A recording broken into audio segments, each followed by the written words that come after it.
Okay, so the next technique that I want to share with you is another one of my favorites, and that is a frame in a frame. Now, if you watch my original video, you'll have learnt about this technique and how it can really make for much more interesting compositions. This first image that I'm sharing on screen was taken in China, in northern China actually, while I was working on a story about sandstorms in the north of the country.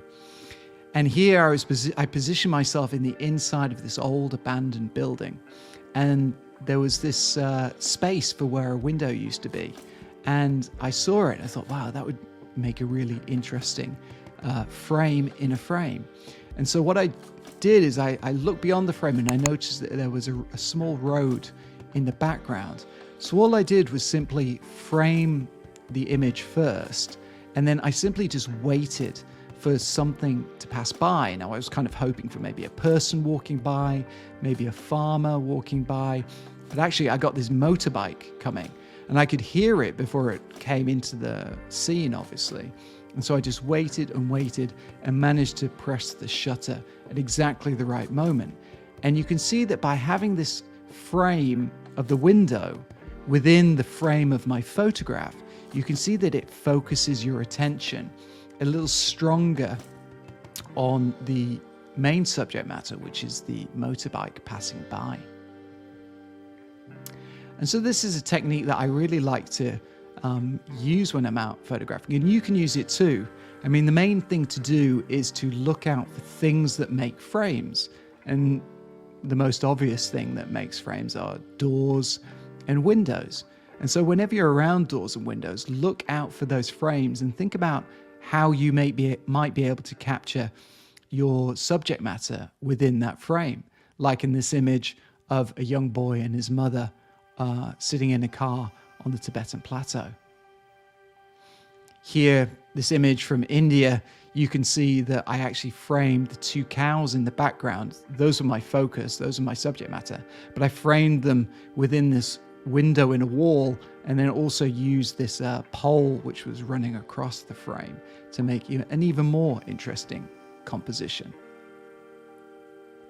And again, a similar technique, using this empty window frame in a building this was in Tuvalu in the South Pacific.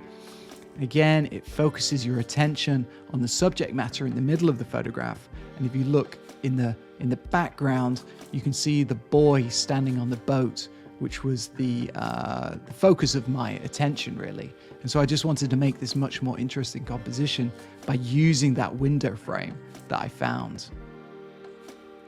And so keep an eye out whenever you're out and about, whether you're on the street, whether you're shooting at home. Any place really can provide you with the opportunities to use a frame in a frame. In this example, I was in a monastery in Tibet, and I was photographing this monk who was standing there getting ready for prayers, and I noticed this window behind him. But this window obviously had a very nice curtain over it, and so that provided really nice color and a really strong frame to use this classic frame in a frame technique. But you don't just have to use windows and doors. You can get a little bit more creative. Here I'm using a box for my frame in a frame. So I'm looking down onto this box of fish in a market in northern China, and I'm using the frame of the box to add a little bit more interest to the composition and focus your attention just a little bit more on the fish in the box itself. Now, if you're getting really ambitious, you can start to try to use multiple frames within your photograph. This image I was quite pleased with because I was able to frame the cow sticking its head out of the back of this truck on the left, and then also frame the woman on the right-hand side through the windows of the truck. And I guess actually now looking at this picture again, I've kind of almost got this double frame because I'm shooting through one car window into the second car window. So you could argue this is 3 frames in a frame. So you can get really playful with this technique. Okay, just bear with me 1 second. Just sorting out a technical issue. Okay, we're back. So let's go on to the next image. Okay, so let's just go on to tips, because I think this technique is fairly straightforward in terms of, or compared to the other ones that we just covered. The main two tips for mastering a frame in a frame is to be aware of frames wherever you are. So doors, windows, any holes in structures, or maybe natural formations in the landscape that might form a frame. There are lots of different ways that you can actually play with a frame in a frame. It's just about being aware of it when you're out and about taking pictures. And the secret is to find the frame, kind of position yourself, compose the picture so you get a nice balanced composition with the frame in that picture that you're framing. And then ideally wait for something to come into that frame. So whether it's like that motorbike in the first image that I showed you passing through the frame, or it's a person looking through a window, there's lots of different ways in which you can find that main subject matter within the frame, because that's the key.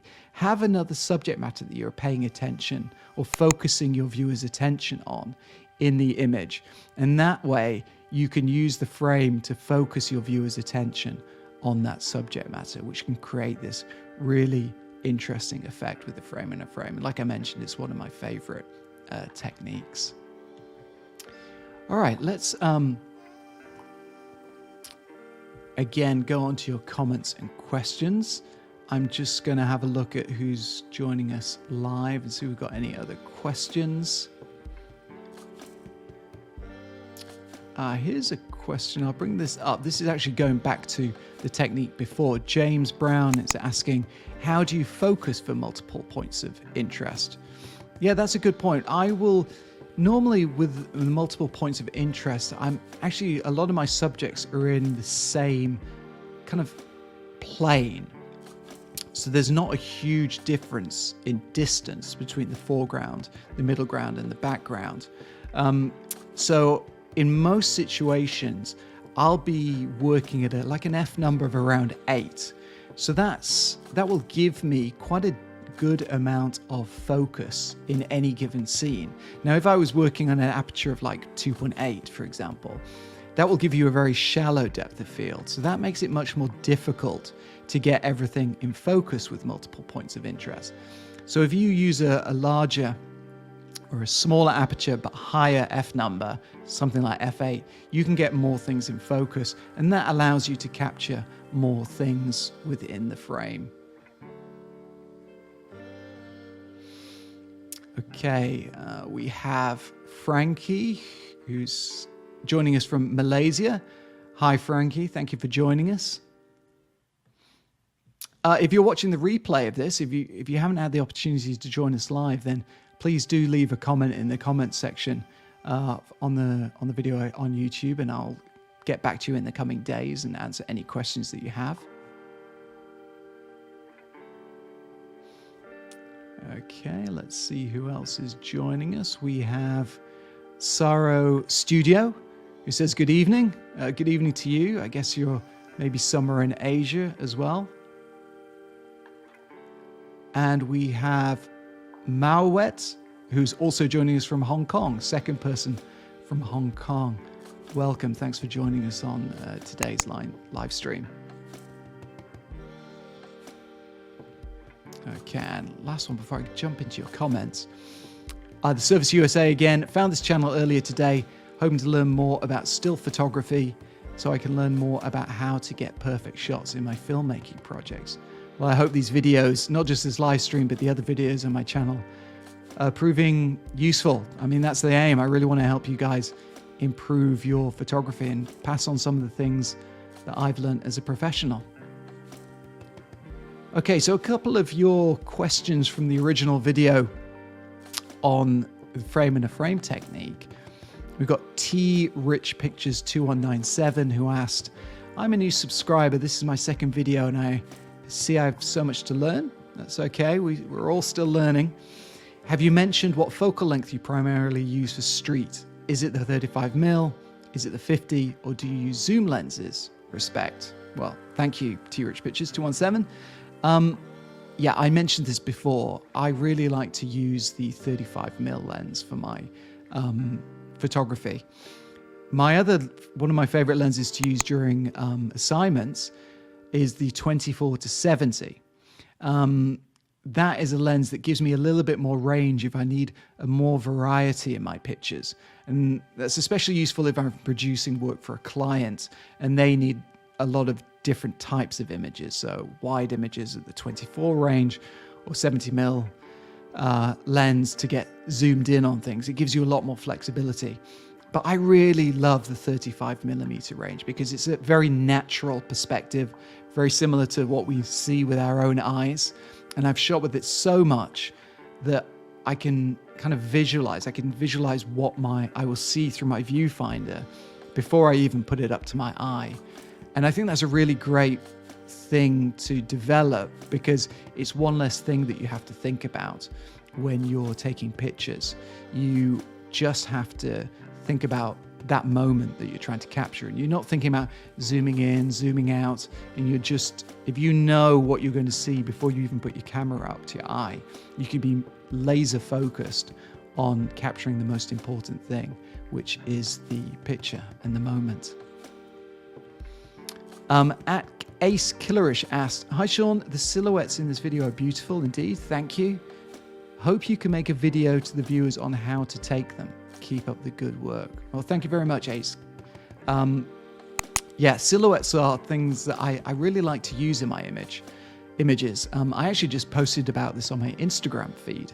If any of you guys follow me on Instagram, go back and check out that post from just a few days ago where I just posted a series of photographs from Jakarta that all were shot with silhouettes.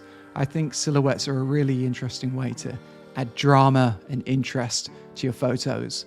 And yeah, have a look at that post on Instagram because I explain a little bit more about how and why I like to use silhouettes. But yeah, I might cover that in a future video on YouTube. Maybe I'll just do a dedicated video about how to use silhouettes because I do like them.